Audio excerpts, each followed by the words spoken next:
Hey guys, Getter here, and in this video I will be showing you the long-awaited benchmarks for my new PC. This was very hard for me because there were many problems since the Ryzen is a new platform. I had the motherboard crashing, I had the CPU crashing after you stressed it a bit. I had a problem where if I was doing a benchmark and it was not set on the high performance preset in the power options, the PC will crash. Also, one issue I have is I cannot get my Corsair LPX Vengeance RAM more than 2666 MHz, even though it's a 3000 MHz kit. But eventually I managed to get my Ryzen to 3.9 GHz, the RAM to 2666 MHz, and you will see that the Ryzen is performing very good, and it will be a very good addition to what I want to do next, which is start live streaming for you guys and play some games together and have some fun. So I will stop talking now and let's get to the benchmarks.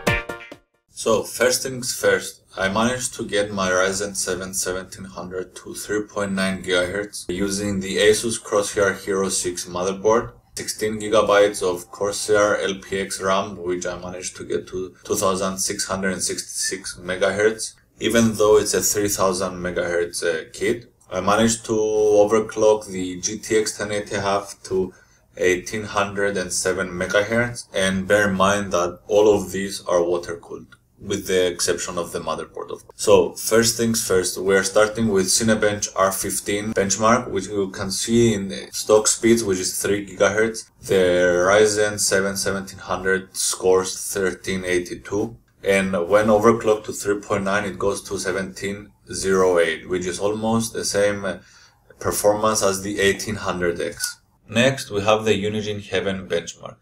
These I tested in both 1080p and 1440p, and also stock and overclocked speed. As you can see in the 1080p benchmarks, we gain 15 FPS at the minimum range and 28 FPS at the maximum range. But what's most important is that we gain 23%, which in this case is almost 40 frames per second in our average FPS. If you check the 1440p benchmarks, you will see that there is no big difference, except that we have better minimums and better maximum, but the average is only 4 FPS difference, which shows that higher resolutions, the GPU is the one that is doing the work and not the CPU. Now on to Unigine Valley.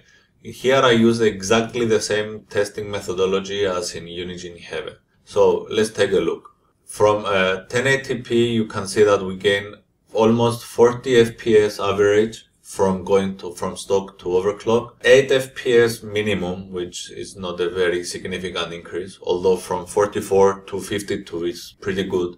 We also gain 37 FPS maximum, which is also very good. Now in contrast with Heaven, you can see in 1440p that there are a lot of difference. We gain 18 FPS average from going from stock to overclock, and we gain 33 FPS maximum. The only thing is that we only gain 4 FPS minimum, but this also has to do something with the benchmark, that there are some issues when you start the benchmark, it starts really low sometimes, other times really high, and so on. Now on to Firestrike. In this one I decided to pin my Ryzen 7 1700 against my i7 6700K, which was my previous CPU. In this one I tested both CPUs at their max overclock, at least the one I could get, which was the i7 6700K was 4.7 GHz. Yeah, it would be really awesome if we went to 7. And the Ryzen 7 to 3.9 GHz. So I tested both extreme and normal. At their default settings I changed nothing. So let's see. If you go to the extreme, you see that the Ryzen 7 is destroying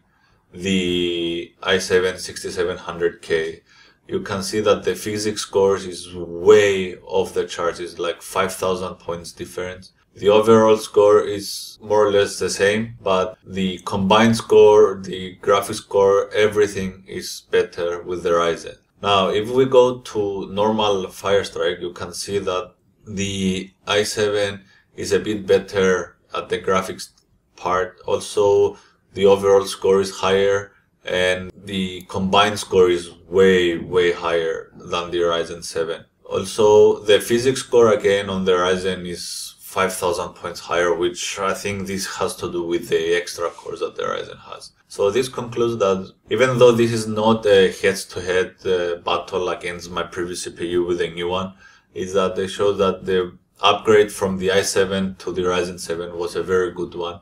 I even tested it in games, even though I don't have any benchmarks of the game right now, because most of them are online games and the results would be very unreliable. So yeah, I tested it in World of Warcraft, Heroes of the Storm, Star Wars The Old Republic. I tested a lot of games, and the Ryzen performs very well. And it will also let me do the live streaming that I wanted, because I don't have a dedicated capture card. So this will be very helpful.